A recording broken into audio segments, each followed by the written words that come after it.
if you show up with a puzzle piece that isn't actually what they need, when Mm-hmm. you leave at the end of the day, Mm-hmm. you haven't done anything. You Right. haven't created a better future for the community or children or whatnot. And, it's interesting. It's not just in Africa, Asia, Latin America.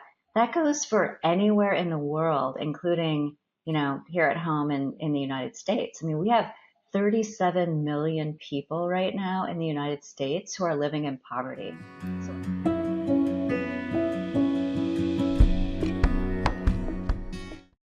Hello, I'm Holly McNeill, and welcome to another episode of Pay Attention. And today, I'm really excited about this conversation to talk about the human condition, the fact that we're all on this earth for maybe 80 years if we're lucky, and around this world, around the globe, people live in all kinds of different conditions and situations. And today I have a wonderful guest who has had firsthand experience. She is an architect of global social impact, global development executive, and really I'm going to introduce her in a second, but I'm really curious to get her perspective on the human condition around the world. So welcome, Gretchen Villegas, to my podcast. Thank you for joining me. Well, thank you for having me.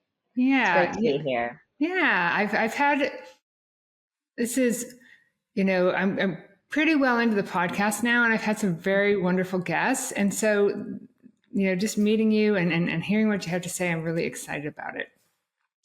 But let's start with just telling a little bit about yourself. You started in the Peace Corps as a volunteer, and how you got to be an architect of global social impact. You're right. I started out as a Peace Corps volunteer in South America. And I have to say that really, for me, created the foundation, kind of my values, my approach, to be with a community for 2 years that you don't speak their language, but yet they welcome you into their community and they make you part of their village. It really is an amazing opportunity. How old were you at this time? So I was 21 to 22 years old. So it was right out of my bachelor's degree. And so, I hadn't even entered the workforce yet. Yeah. So basically, it was my first opportunity to kind of figure out who I was, what I wanted to do with my life.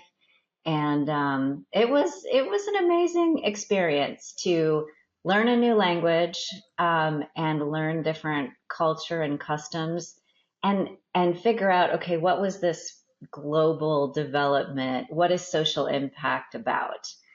Mm-hmm. And so after those 2 years, I went ahead and spent another 15 years in the field. Wow. So I took that opportunity of learning and spent time in Latin America and also in East and Southern Africa, working with local communities, with local staff, but with donor funds. So it was social impact funds from either corporations, from different governments, and also just different nonprofits within the US. And so in that 15 years, I spent a lot of time learning in each country where I went because the culture is different, the languages are different. And so it truly was a journey of really just questions and answers and being a student for almost the entire time. And then I came back in 2014. So about the last, 10, 11 years I've been here working at the executive level with different nonprofits and corporations, looking at social impact globally. And I have to say, had I not had that field experience, that kind of human interaction, right? Creating relationships with people who we're designing projects for and with, I don't think I would be the social impact architect that I am today. Wow. I just love that story.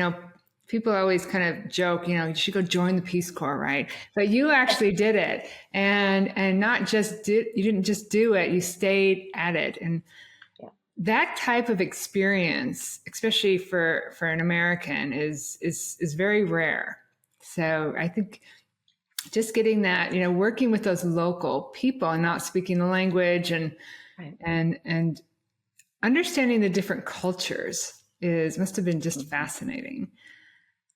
So you saw a lot of differences in the cultures, but I'm sure you saw some commonalities as well, right? People, and we talked about how you saw a lot of people in poverty and just needing basics like food and water.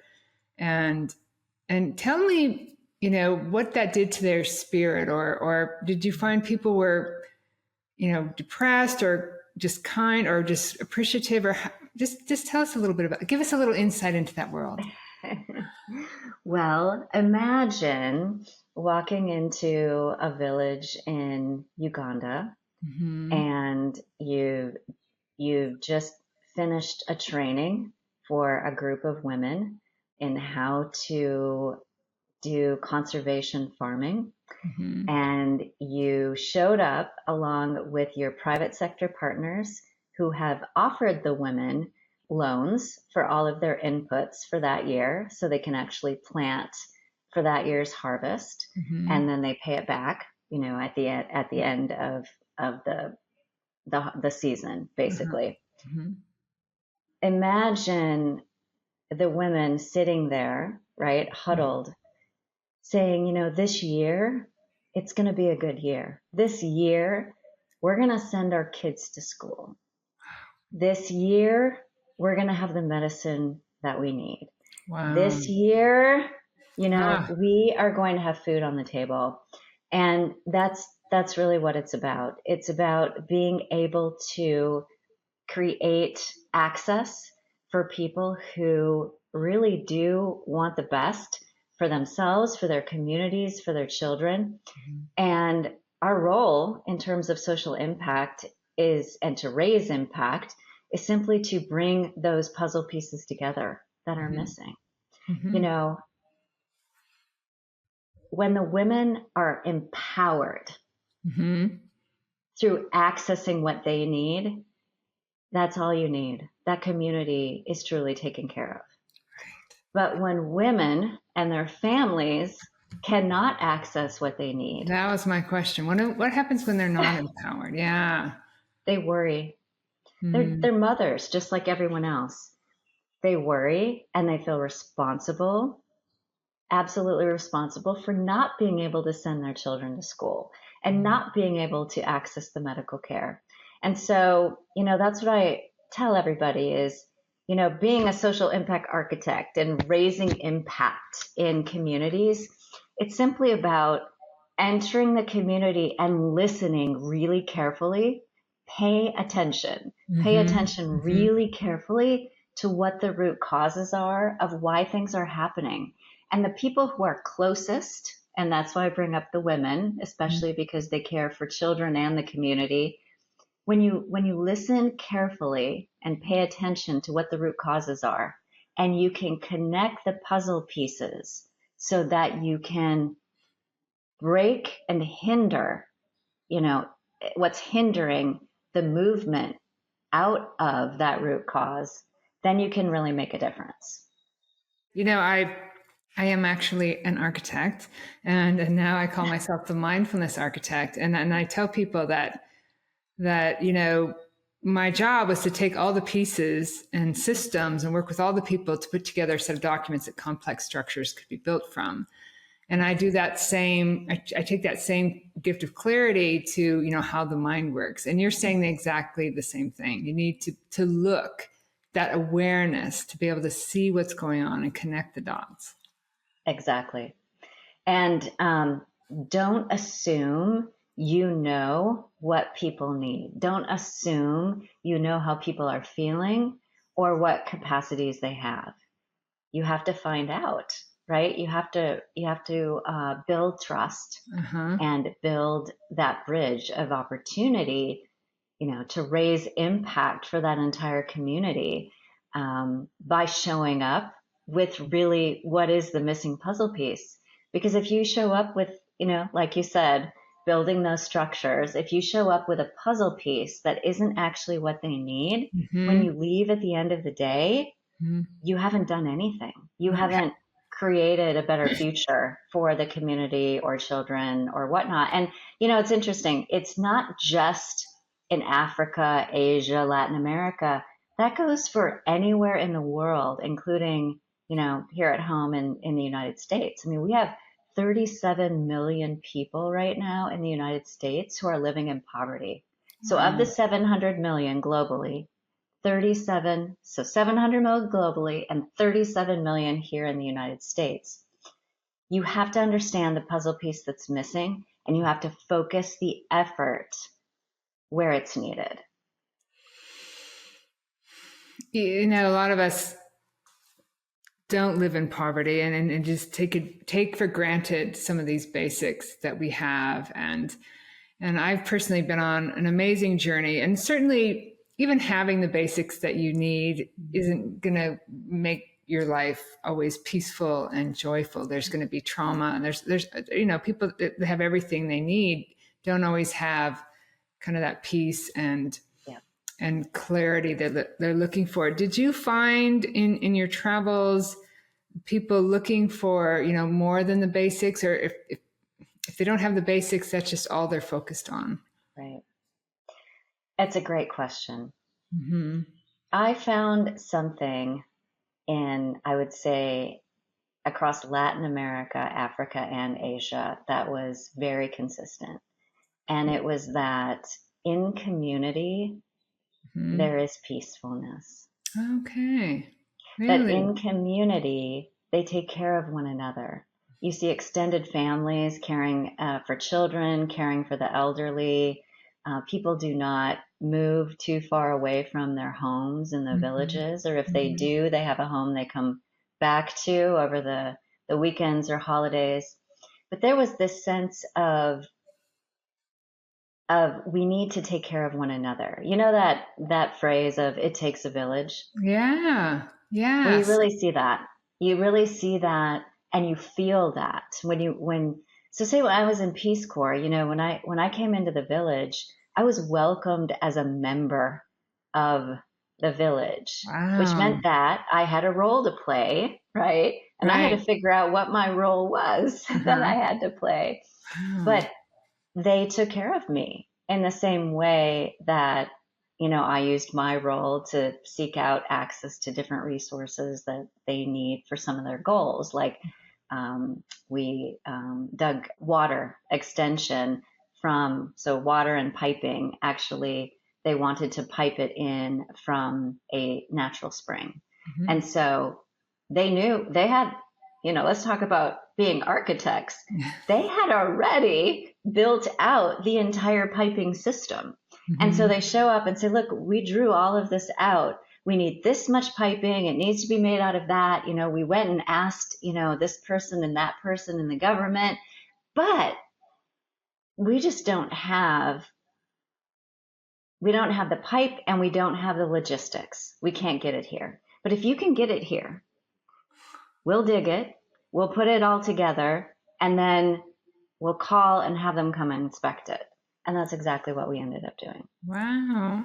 It sounds like, that gift of community. And here in the States, obviously, especially now with what's going on, things are very divisive and hectic, and social media and, influences and AI. And it seems like we're completely not in community, and not completely, but that sense of caring for one another and listening and paying attention to what other people need,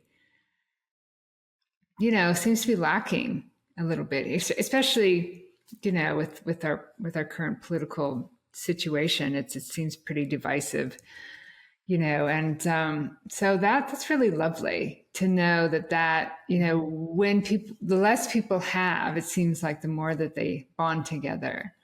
I would absolutely agree with that. And that is what I have found everywhere, is that everybody identifies their skill sets and the roles that they play, and they ensure that they can basically raise impact for one another. Wow. As they move forward. And really, it's kind of it's everybody's responsibility. Everybody has a responsibility to make sure that everyone has food, that everyone has medicine.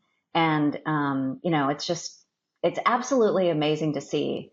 And you walk into many of the communities thinking, oh my gosh, there's no floor, there's no cement floor in this house. My gosh, it's a one room house.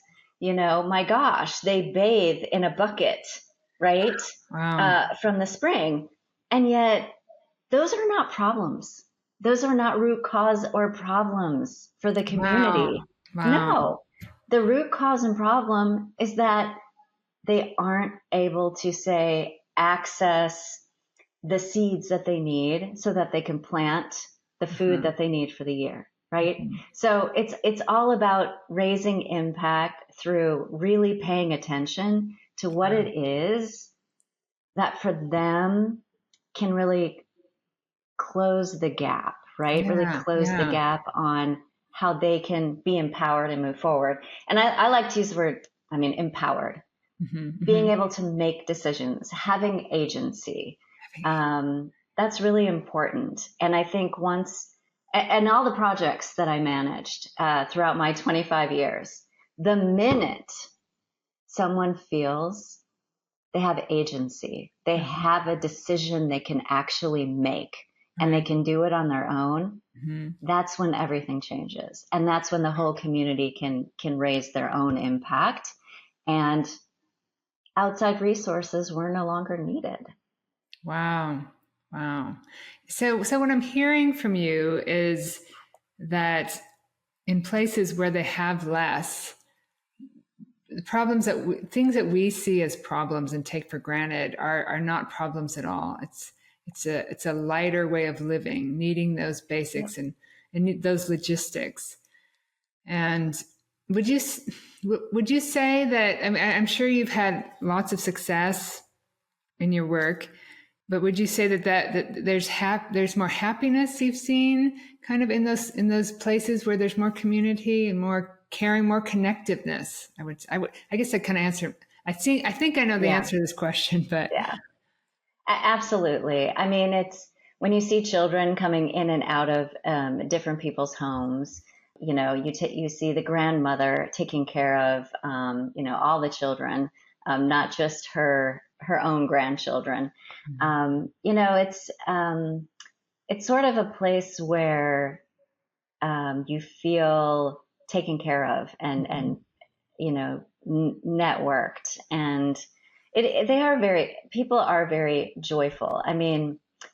Think about singing and dancing. Most all the cultures, especially African and Latin American cultures, very, very much into singing and dancing and ceremonies, right? That take days and days. And really what it is it's a grieving time together, or a bonding time together. Wow. And it's kind of this, we're going to get through this together. Wow. If there is a death in the community, okay, we all come together. If there is a celebration of a wedding, we all come together. It's just, it really is amazing to watch. Wow. And I think that kind of the stress maybe that we feel when we stop and reflect on our lives of what we're worrying about, I think there's a lot less. Yeah. There's a lot less. Yeah. Yeah. There's some amazing lessons that we can take from this, right? Realizing that the happiness you can find in simplicity and in just community and in caring for one another. And so I'd like to jump forward to kind of now and especially being back here in the United States, and a lot of that aid some of that aid is disappearing, and what lessons can you sitting here today back in the States, what lessons, I just want, and I don't know if you can answer this question, how can we take how can we reconnect to that peace, that connection's in everyone, right? We're just so scattered, and I don't know, how, is it through meditation and reconnecting, but where do you see things at today, and how might that calm and peace and happiness from what you learned be brought here? I don't know. It's a big question. It's a big question, and it's a great question, because you're right. We are at a turning point in terms of our foreign aid, in terms of how we manage not only social impact supporting different countries abroad, but also here in the United States with our government programs, with our nonprofits. Not only was, U.S. government programs cut that go foreign, but they were also cut drastically, including the Farm Bill here in the United States, which supports both the farmers, communities in the U.S., but also people don't realize that those commodities are also sold abroad and monetized, and then there is implementation with vulnerable communities. And so we're at a turning point. There is need. The need has not gone away. The need will not go away. In fact, that need of 700 million people globally who are in poverty and are facing hunger in their families daily, that's not going to go away. Right. That's going to grow with this, because not only the U.S. government is pulling back, other governments are already pulling back. And so it's really a global trend to move money from social impact more into mainstream business or into military support. And so the question is, what can we do? Yes. Right. And so we can't walk away. We cannot walk away from the fact that there are still people who are in need of support in the entire world. We need to ensure that we continue stepping up and being there to be that bridge and that support to bring access to resources that are needed, to bring the agency to communities. And in my mind, it is bringing forward the corporations that rely on the supply chains, right? Their own business. So there are corporations in the United States, their business relies on those vulnerable communities being healthy, being safe, being able to access everything they need in order to do the work on the coffee plantations or spice plantations, or with our fruits and vegetables that are all imported. So if you bring the companies on board, okay, which have a vested interest in this, you bring the nonprofits forward who understand the context and the landscape, and then you bring the governments, right? The government, wherever we're looking to work, forward to say, okay, what can we do that is mainstream, that's a win for everybody? What can we do? And a lot of it is going to come down to investment, unfortunately, during this time period, but it could be a good thing in the end. We have to stop dependency, right? Because there's been poor and vulnerable for a long, long time. And we need to make sure that we're not creating dependency anymore. So what I'm supporting is working with the for-profits and the nonprofits and local governments to say, how can we get a win for everybody at the end of the day and ensure that that vulnerable community is left with agency, with a voice, and in a much better place, and they no longer need us anymore. And so when I say investment, I mean creating opportunity for a small, medium enterprise, right?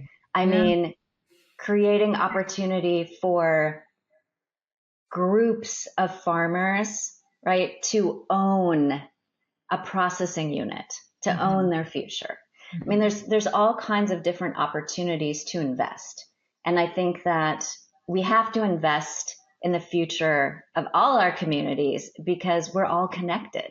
I I think one thing that you've shared with me and I've really learned from you, Holly, is we are all connected. Yeah. And if we don't take responsibility and say, look, if aid isn't here anymore, we need to find another way. If it means impact investment or it means companies investing in their supply chains, well, we've got to stand up and talk about it. Because if they don't do well, if the vulnerable communities don't do well, we don't do well. Yeah. Yeah. And it's given the situation and you're right. It's better not to be so dependent. It's a large thing to take on, but it's well worth it, right? Because we all are connected. And for those of you out there listening, wondering what you can do, that connection can also be found on the inside. So just really understanding that this is something that's, with good intentions that,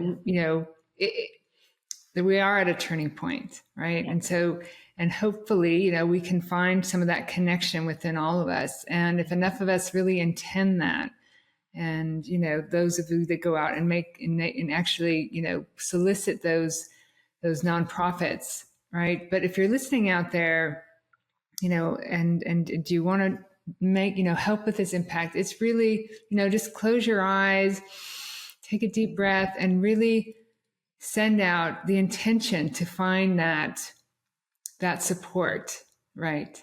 Right. Absolutely. Yeah. Absolutely. And there's so many people feeling the same way. Yes. Everyone's saying, what can we do? That's right. Exactly. And I think, stopping and reflecting and saying, how am I going to use my money I have? What brands am I going to support, or which nonprofit those are things, am I going to provide the funding, my disposable income to this month?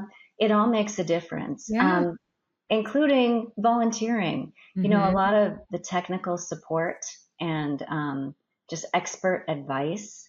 It's of huge value. And I think, there's people out there that have a lot of, technical, and putting that intention out there, and is the way that I, believe and is that, those things will start to show up in your life. If this is, if you really want to be a part of this larger global community in a way that we need people to be right now, and people are, like you said, feeling help, or want to know how they can help. And there's a lot of people feeling helpless. What can I do? Right. But start with that intention, that belief that you can do something. And then, like you said, the little things, where am I going to put whatever disposable money you have, where, if I have a Saturday or a Sunday, or what's going on in my community that I might be able to volunteer for. Start that ball rolling. Absolutely. And I think it's a time where we're all stopping and reflecting on our own lives, on our own journeys, on how grateful we are for what we do have, and really putting everything into perspective, because the world is in chaos currently. Yeah. The world is changing rapidly, and we can't keep up with it. Yeah. And so grounding ourselves, and I've had to do this myself recently, grounding myself in my belief system and my values, and not walking away, right, from a career of 25 years. Yeah, it's very brave. Yeah. It's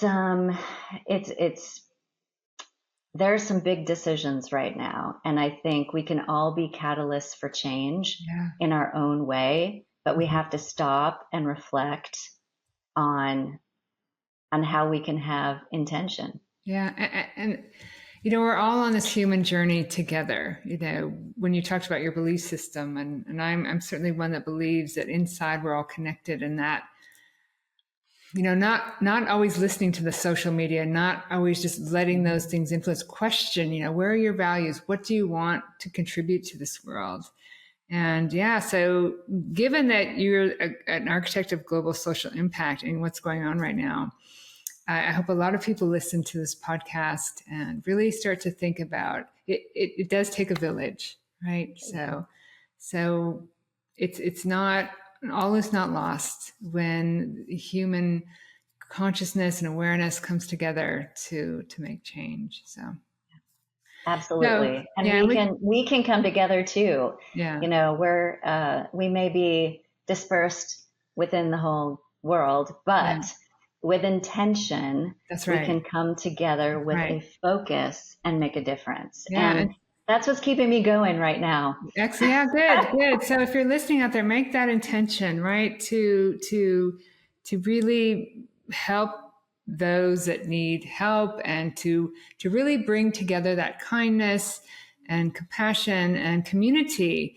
that, from some of the lessons that you learned while in the Peace Corps and in your work overseas, that, really helping each other out is really helping yourself out and finding that kindness and love. So we could go on talking about this forever, but thank you, Gretchen. And if somebody wants to get a hold of you, or where can they find you if they have any questions? Or Yeah, you can reach out to me at GretchenVillegas.net.